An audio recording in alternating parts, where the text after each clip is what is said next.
Not yet. All right, we're being live streamed.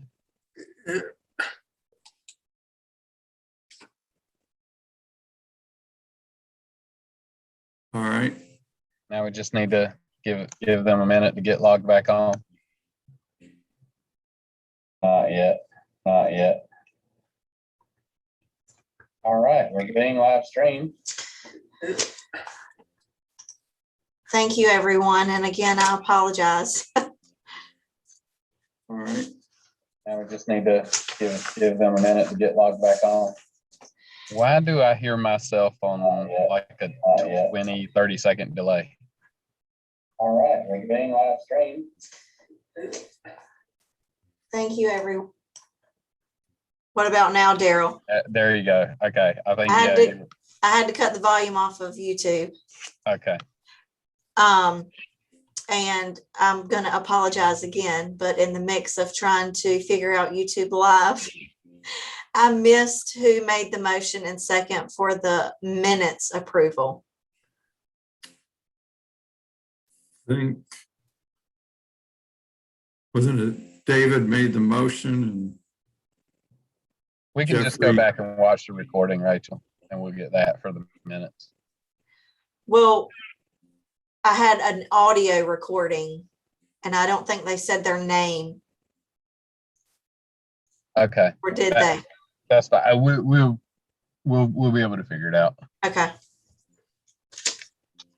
can we just pick up where we left off, Daryl, or do we have to go through stuff? No, I would say let's just pick up where we left off. Yes. And we do have to wait at least until Mr. Clark rejoins us so that we have quorum again.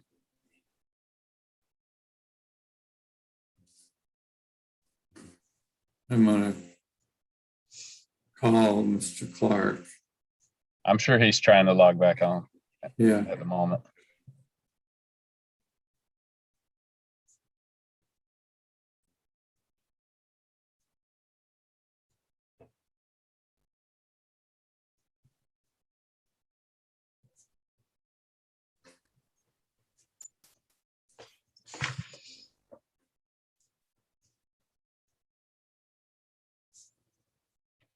Yeah, he doesn't answer.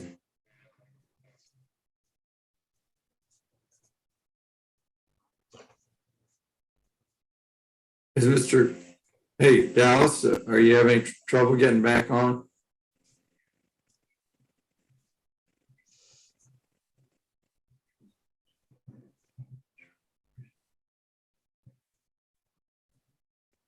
Yeah, he's working on it. How about Mr. Meyerhofer? Do we lose him? I assume he's working on logging back in as well.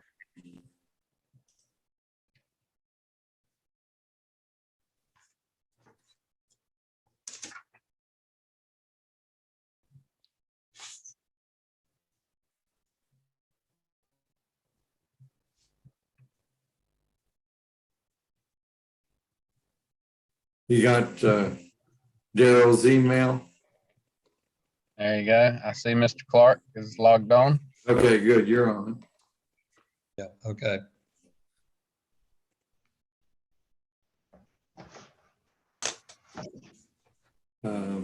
There's Dallas. Okay. We sort of need Mr. Meyerhofer back.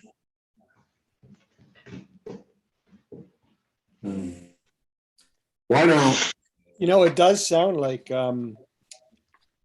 he got started on this pretty late and he is gathering information. We might be better off to talk to him next month. get follow-up on these issues? Yeah, that's probably right. I was going to bring up, the next issue that Ann raised, number 3, what have we done to encourage GUC to incentivize solar panels? Daryl. Bob, excuse me for just a second. Would you consider sending an email to Meyerhofer and told him that we're sorry we got interrupted, it couldn't be helped, but we'd like to get a updated status on all these things by our next month meeting, kind of keep him keep the pedal to the metal. Sure. I will contact Mr. Meyerhofer and hopefully he'll be able to attend the next meeting and it'll give him time to get follow-up on these issues. So why don't we just move on then? Under old business B, EAC Sustainability Subcommittee. David, do you have anything to report? Just one thing, I talked about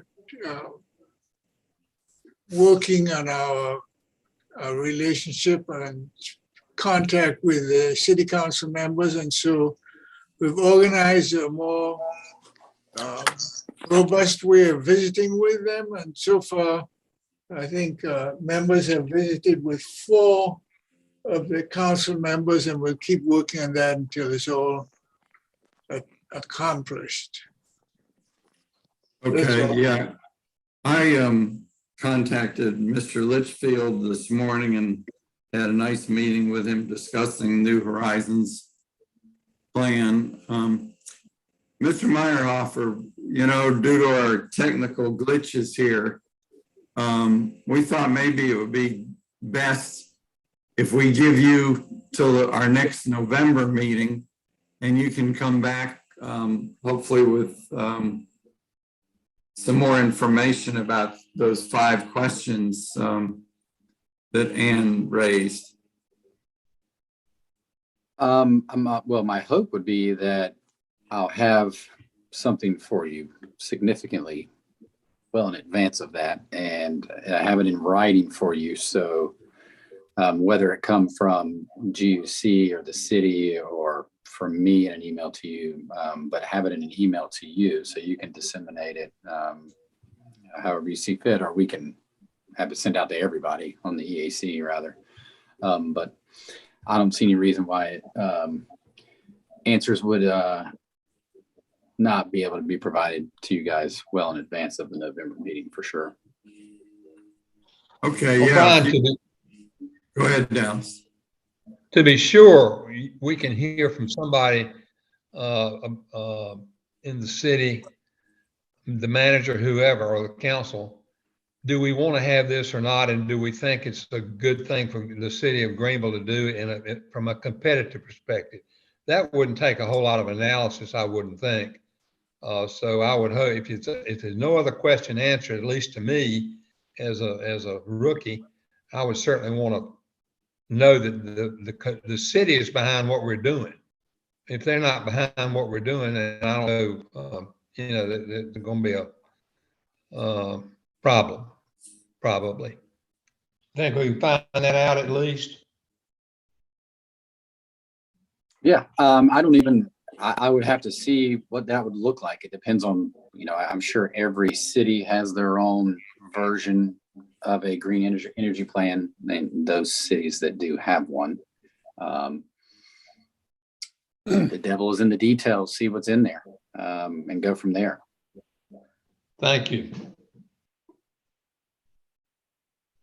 Brian, when you contact Tony Cannon, and I've had some contact with GUC about question 3, currently GUC really doesn't incentivize people to put solar panels on their roofs.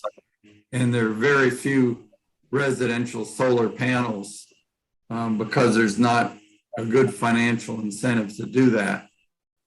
And actually, Daryl, for our next meeting, was going to get somebody from GUC to address that issue for us, but you might discuss that with Mr. Cannon. Okay. And he has this, and like I said, he does have this list of questions as well. I believe Good. he was traveling or when I reached out to him.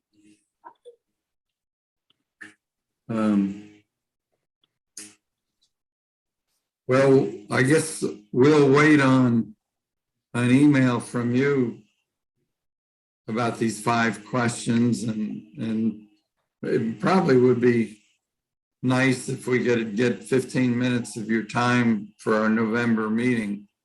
Just to have a little dialogue about it. Hopefully you'll be available. Okay. I don't know. I have no idea what the responses will be. They may be very quick responses. There may be some very quick no's to these questions and minimal details provided. But I will certainly see what information I can glean from both GUC and city staff. Well, Thank you. Brian, I know I think our goal in all this was to raise these issues with council and make them aware of what we consider the importance of these issues. Mhm. Dallas, yeah. Brian, if help me with this, if the answer is no, that we don't need to have something like that, and I guess there's some cities that don't, what is the purpose, or is there a purpose for this committee and its work to continue?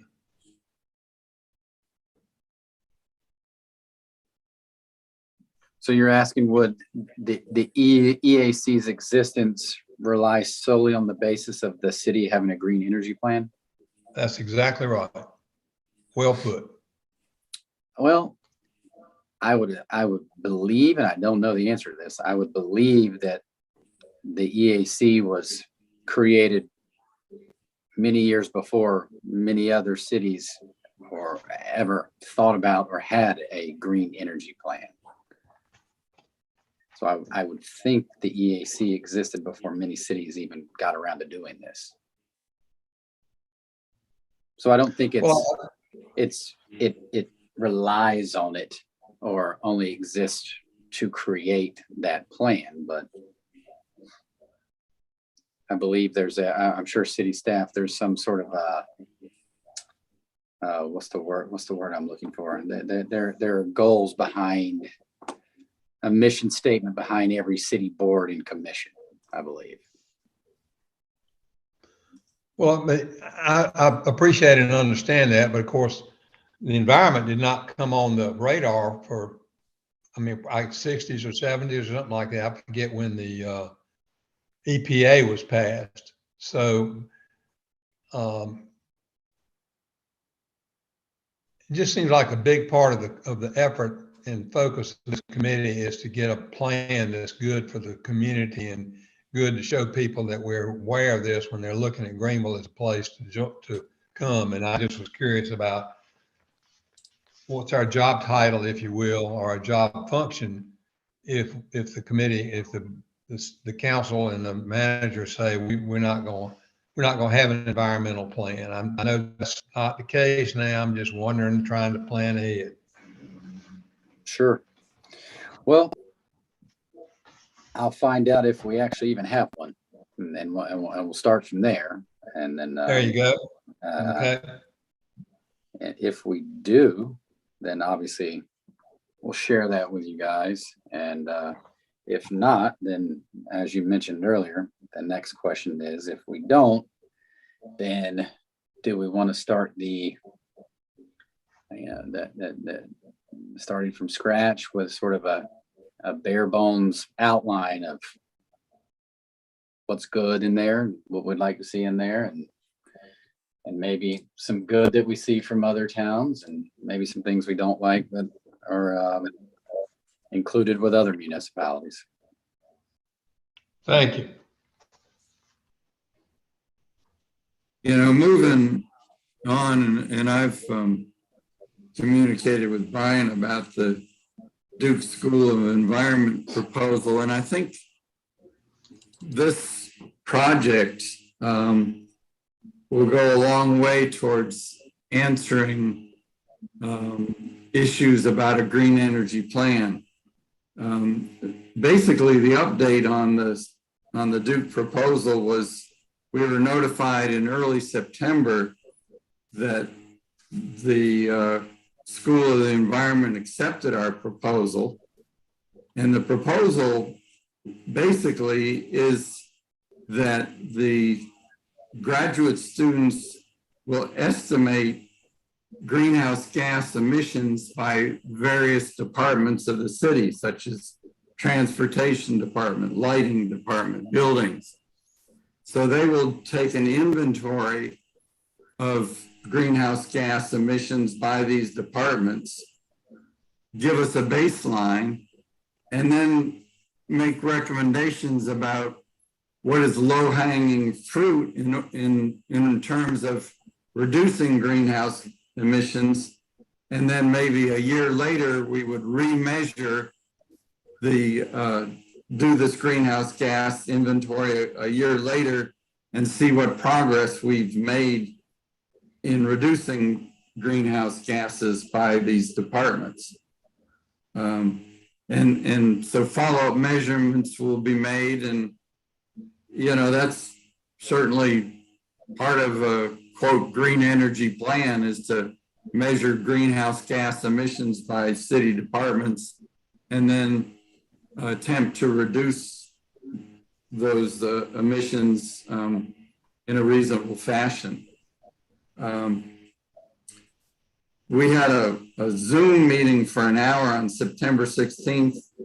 Ann Wall, Daryl, two Duke students, and Dr. Albright from Duke all participated. And this plan will take place under the direction of Ann Wall and Daryl Norris. And they've already had some communications even today about setting up meetings every other week.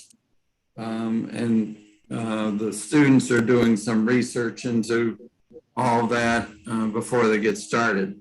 So this greenhouse gas inventory is active, and I'm excited about the potential to make the city of Greenville a more green city.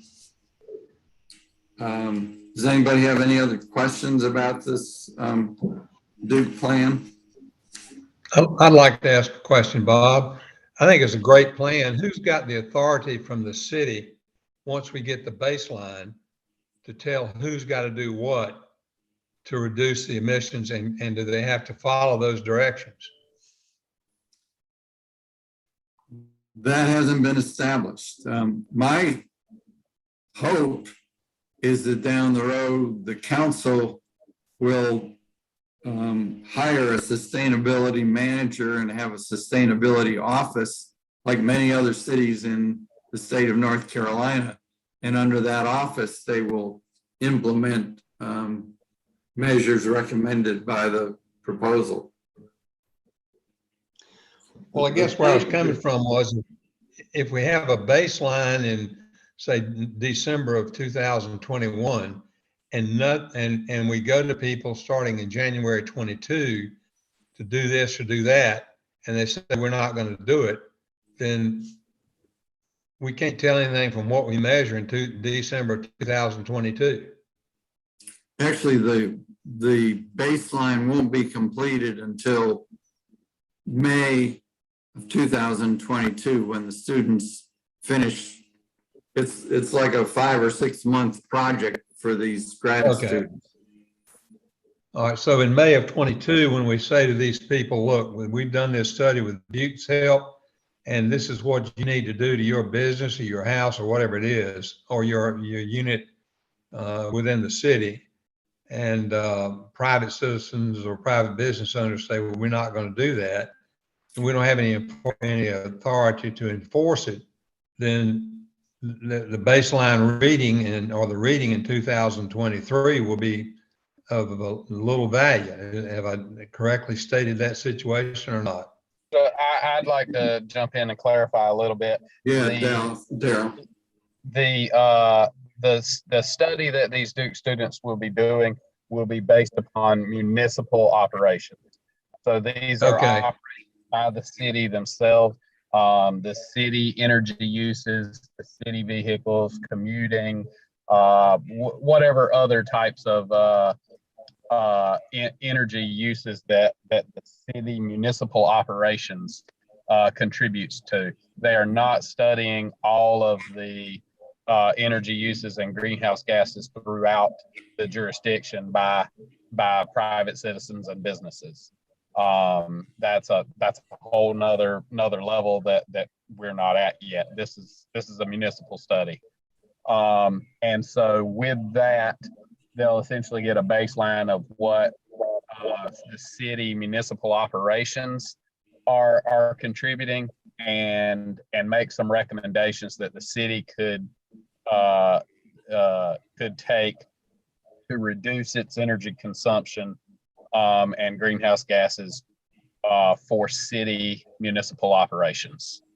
And at this point, it's not to the point of researching an attempt for regulation of the community, or asking citizens or businesses to abide by something. If So I then may we are to, comment, I want to say that I think that it's a tremendous step, and I want to commend Bob for the initiative that he displayed in pursuing this and making it happen. I think it's absolutely fantastic, and we'll have to build on it once we've got the baseline information and seen the recommendations. I do have a question, and I remember I read about this in the newspaper, and the Reflector was where I think I first learned that the study was beginning. And Bob, does the Reflector know that it's now underway? I would imagine people are interested, given that it appeared there previously. I don't think the Reflector knows, and I need to run it through Ann Wall, who's really in charge of supervising this, whether we should make this a big deal in the Daily Reflector or on the television news. And I think it's a real positive development for the city, and is probably worthy of hitting the news cycle, but I think it's probably Ann's call on that. Well, I don't know. I mean, it's public information. I would encourage you to share that information. And, go ahead and talk to her about it, but that information should be shared. It's a great thing for Greenville, and people should know about it. I think it's going to build momentum around it. Yeah, I agree. And I'll discuss it with Ann, and if she doesn't have any objection, we'll make this well known. Daryl, may I ask a question? Yes, I appreciate your clarification. Does that mean, do you mean to say that when we get through with the baseline deal and everybody knows what ought to be done, since we're dealing with the city, that the city will do what those Duke students and everybody else involved in it recommends, or is it optional? That would be a decision for the city manager and the city council to determine at that point based on those recommendations.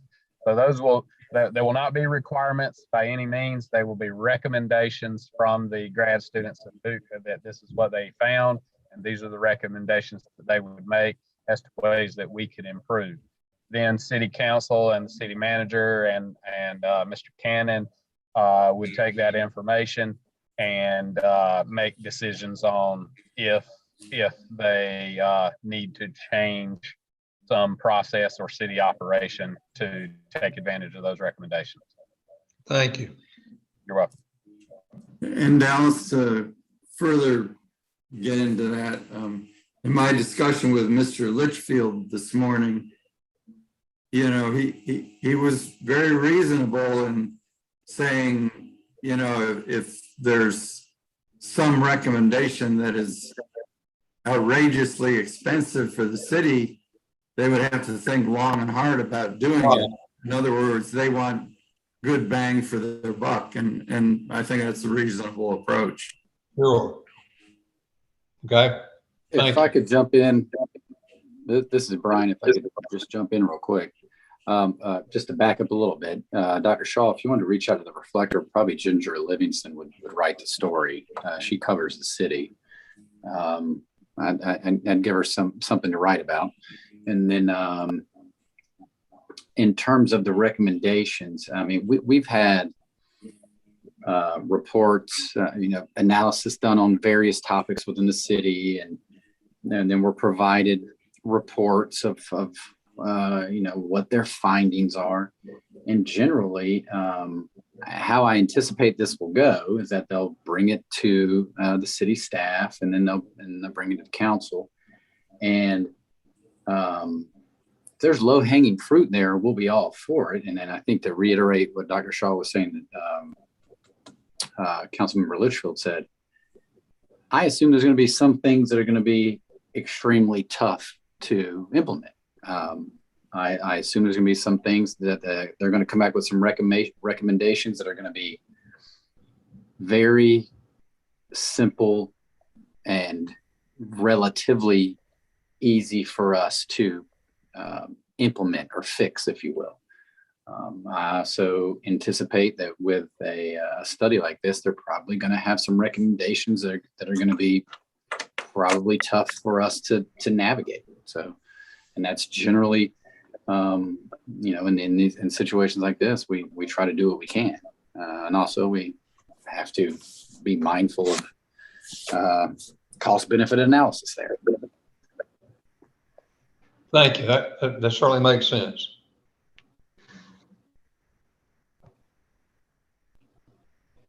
And I'll reach out to Ginger Livingston. Thank you, Brian. Are there any other questions or comments about this? As I said, Bob, I just wonder, will we have any interactions with the students? Daryl and Ann will be and plus various city department heads will have the main interaction. They're going to be having Zoom meetings. It looks to me like every other Monday afternoon, probably at 4 o'clock, it looks like from Ann's email today.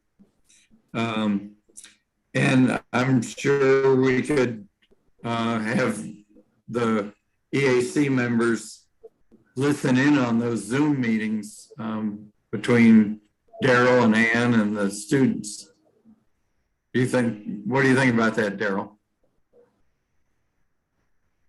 I think there was a portion in the application for the project, kind of presenting the project to Duke and the grad student, that at some point at the conclusion that they would present their findings to the city, but in doing so also to the Environmental Advisory Commission. And so I do believe at the end they would most likely be probably attend an EAC meeting to share that with the EAC, their findings and their recommendations. The majority of the work that they're doing is, compiling information, data that the city has about, employees and travel distances and vehicles and electric bills and things like that. And so they're going to gather that stuff and then kind of compile that together into their formulas and determine, put that together and create a report. So I don't know that there's intended to be or a need for a lot of other interaction beyond whatever city staff has to provide them the data. And so basically our meetings with them, our biweekly meetings with them is to make sure that they have all the information that they need, that city staff can provide them, and find out what else it is that they need or that we can help them gather. And then it's on to them to piece that together into a report and give it back to us. It's also my understanding that a presentation will be given to you guys. Based on what the city manager has told me,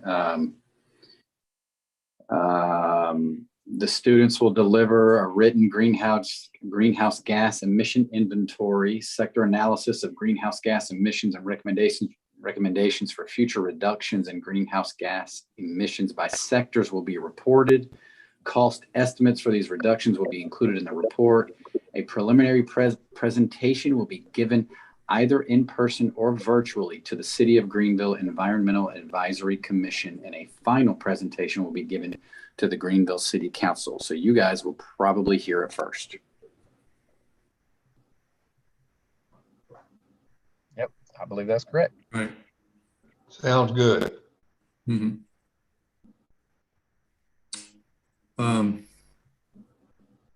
There's no other comment about the Duke proposal. We can move on.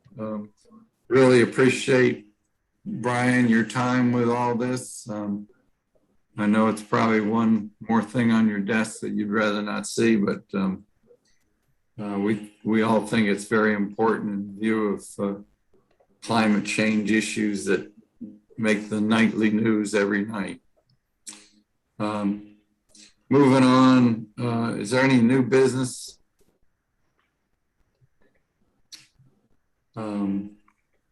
And you see the proposed agenda items for November 4th.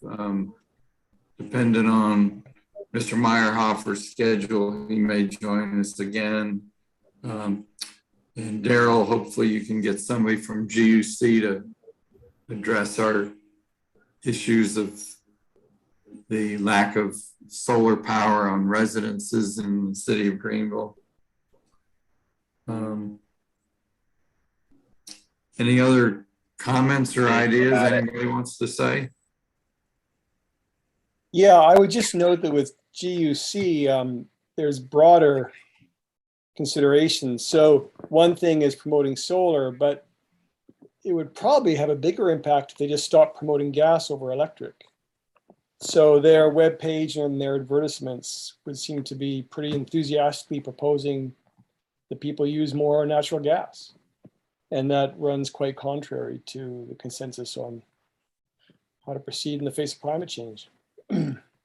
So there's probably, they can just do less of some things and do a great deal of good. So the solar is one thing, but there's probably other issues to be considered with GUC. Yeah, I agree. Daryl, if you could express that to whomever will join us in November.